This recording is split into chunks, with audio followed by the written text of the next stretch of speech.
It's been about a year since I started down the path with eurorack modular synths. It's something I avoided doing for a long time because I was pretty sure that I wouldn't be able to control the addiction of just continuing to buy new modules, and it's kind of what happened. But over the past year, I feel like I've slowly been turning this rack into something that really works for me. It's still somewhere in the middle of a group box that I can do a live jam on, and just a very custom synthesizer that I can use for my recordings. But I thought it'd be fun to do a little video of what's in the rack today and how I use it. This is the current setup in my main rack. The first thing is clock. That's what drives everything else. I have three ways of getting clock in. I can either get it from the Intellijel MIDI interface, I can get it from Pam's new workout, or I can get it from the 512 Vector. Getting it from the MIDI interface, to me, is the most predictable way.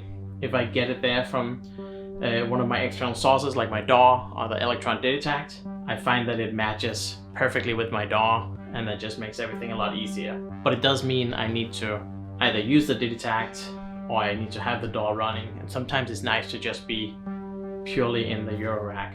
So for that purpose, I can have clock coming from Pam's new workout or the Vector.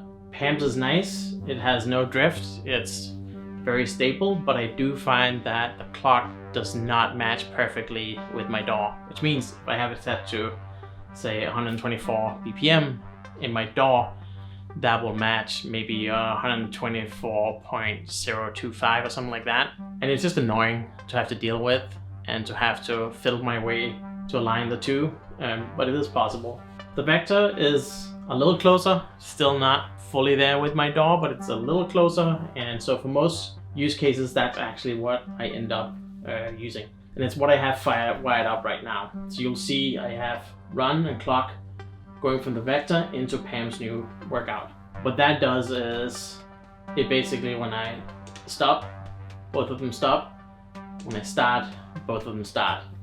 And they'll be synchronized, they'll be running to the exact same clock, the same BPM. I use Pam's new workout as a clock divider, which basically means if I have, say, 16 beats per bar or whatever I might have coming out of the Vector, I can use Pam's to divide it up. I have some things go faster and have some things go slower. The way I have it wired up here right now is I do have a clock beat for my kick drum wired straight into the Queen of Pentacles. I recently made this change of going from all the little various percussion modules I had into just Endorphins Queen of Pentacles. I'm not quite good friends with it yet, but we're getting there. If you're not familiar with the Queen of Pentacles, it's a pretty awesome drum synth. It has 3 analog voices and 4 sample voices. It has a little set of effects. It has global filter, either low pass or high pass. It has individual outputs for every voice. I use that to get the kick out separately and wire it into the little make noise XPan mixer over here. Let's go back down here. So talked about clock.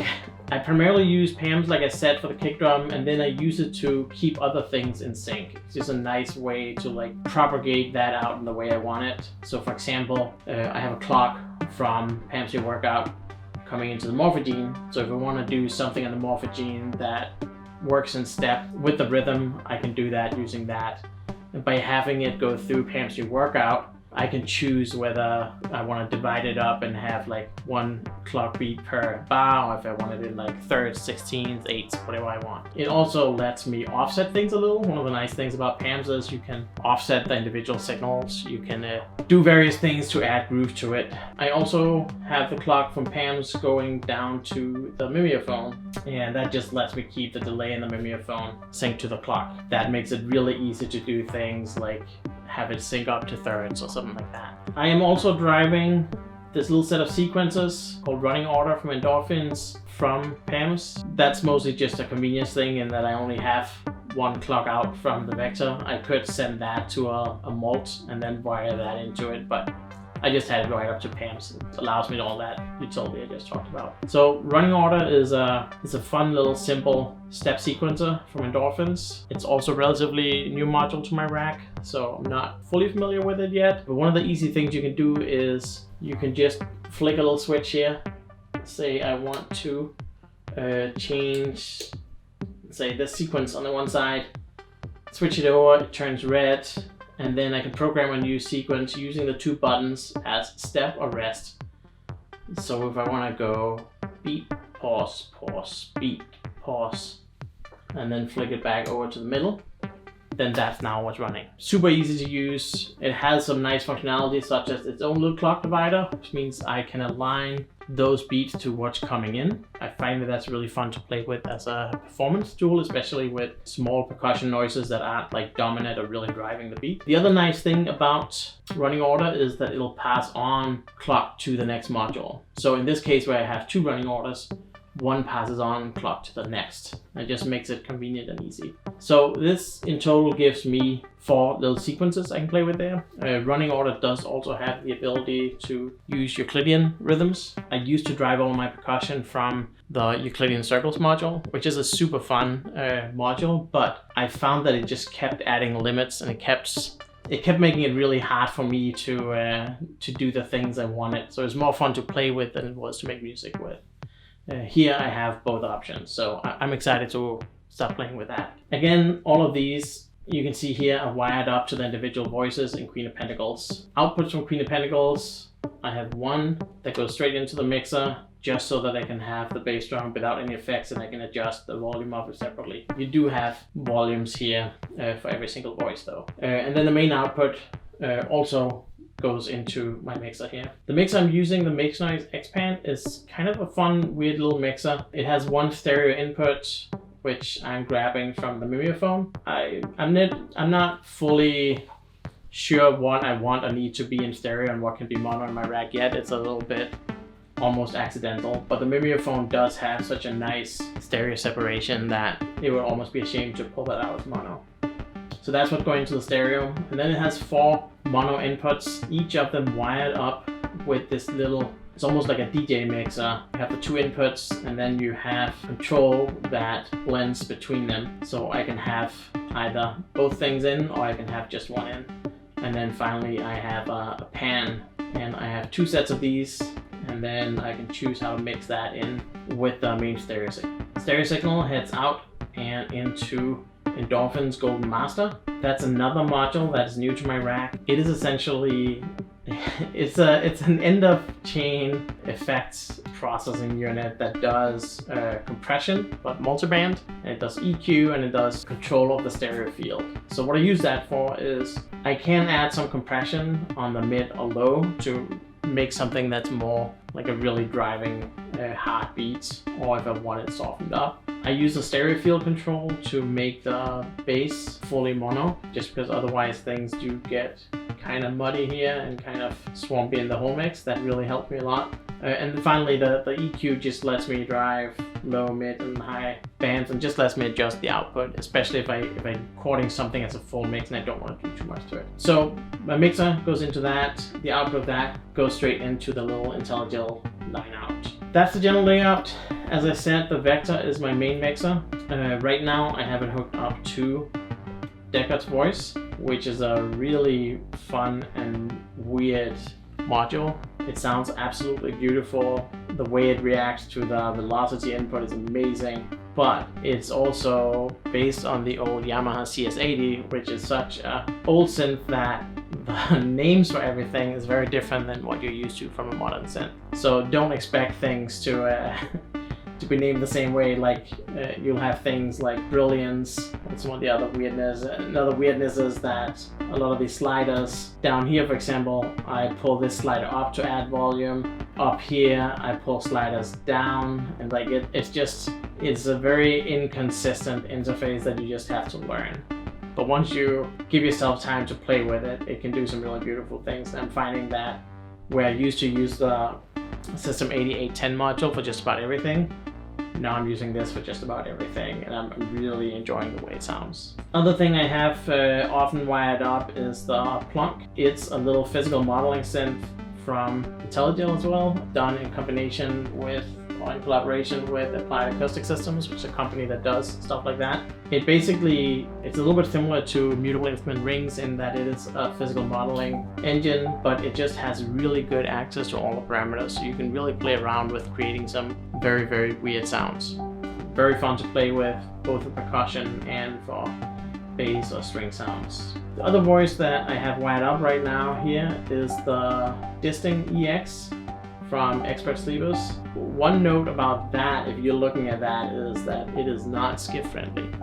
It is very, very deep and it cannot fit into the smaller 62 HP case I have. Just be aware of it, it's not really a problem, just gotta make sure you have a case that it can fit in. It's a multifunction module, it can do a ton of things. The main reason I got it is that it's a really good sample player, and it comes with a whole set of instruments, multi-sampled instruments from Spitfire Labs, and the one I have in that I'm using a lot right now is a really nice soft piano sound. So it lets me do a lot of the music that I would usually do mixing my DAW in my eurorack. Now I can do it all straight in my eurorack. It can actually do 3 different inputs, so you could have 3 sequences playing one of these multi-sample instruments and then get either a stereo or a mono output. I only have one because I only have one voice there. I am playing around with the idea that I could take one of the MIDI outs from the Vector, wire it into the MIDI in, and then bring that in as another voice, but I have not done it yet. One little special note about how I have this wired up. You only get 2 inputs for each voice on the Disting EX. So you get the trigger and you get the pitch. If you are playing something like the piano voice, that's pretty disappointing because the power in the piano added to your songs is in the velocity. Like, it is really those subtle changes in how it sounds, and there's no velocity input. However, the Disting EX will take kind of a modified trigger input and use that as velocity. So instead of your trigger input always being the same voltage, if you lower the voltage, it'll interpret that as velocity. So what I did here is my velocity output from the Vector goes into a small amplifier here. This is the dVCA from After Later Audio, and the velocity goes in as a controlling signal. The trigger goes in as the actual signal in, and then the output goes here. What that means is, as the velocity is changing in the sequence, the trigger output is getting lowered or raised according to that, which means that I'm giving the Disting EX what it wants. And by just having these 2 inputs, I get a velocity sensitive multi-sample instrument. Pretty neat and a little finicky to get set up. But once you have it set up, it works really, really well. Next to the one side here, I have the Morphe Gene. Already talked about that a little bit. I should do a couple of separate videos on that. It's a really crazy module. It's basically, you can think of it as a micro tape module that lets you slice things up. You could also think of it as a grain table synthesizer, in that you can change the pitch and you can use tiny, tiny little slices of sound. Really fun, really weird. I got it in, and most of the videos I've done was to use some of my piano playing as source material for doing jams around. You can watch some of my other videos, I'll put some links in for it. In this setup, if I'm using it to do a jam just in the eurorack case, I typically use this to add some atmospheric or textural sounds that are just slowly moving in the background. Next to it here is the little OCHD, the little LFO from DivKid, and it's just a really neat LFO.